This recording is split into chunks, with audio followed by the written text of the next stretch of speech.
Hello again. Most people are heterosexual and wish to have children with somebody of the opposite sex. If this were not so, then the human race would probably have become extinct a long while ago.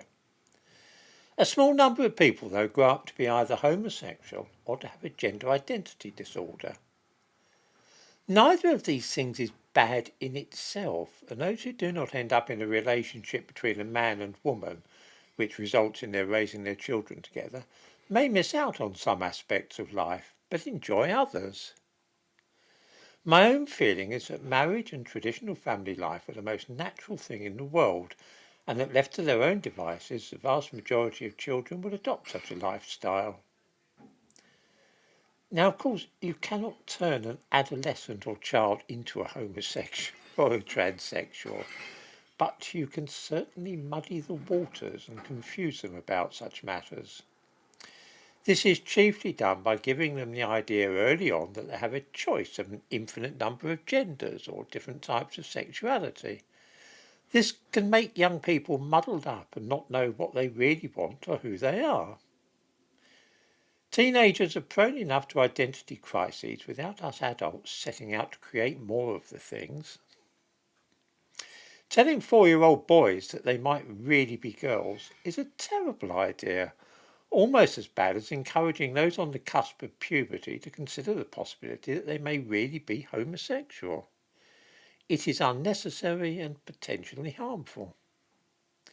The old GLC, the Greater London Council, used to be great ones for talking about homosexuality and telling kids how wonderful it was.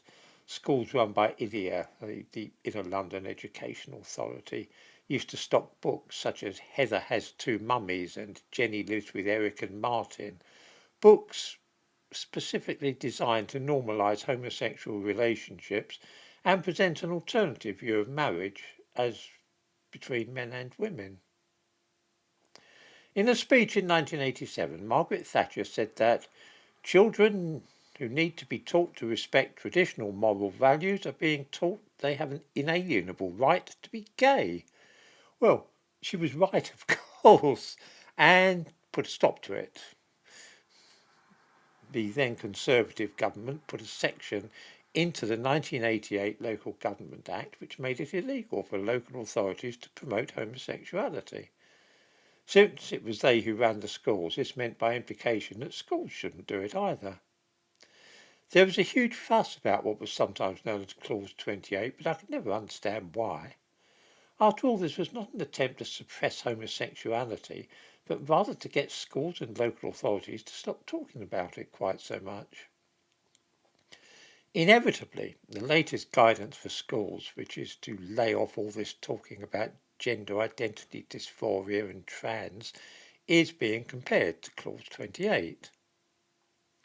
Some of us, though, think it would be no bad thing if schools focused a little more on literacy and numeracy, and we cannot really see why time should be spent on talking about stuff like this.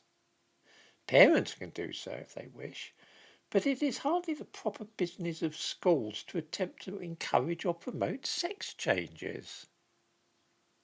The very fact that I have just spoken such a utterly bizarre sentence, that is to say, remarking that it's not the proper job of schools to talk about or promote sex changes, tells you something pretty odd has been going on. Imagine a few years ago having to express such a view. It's all very rummy.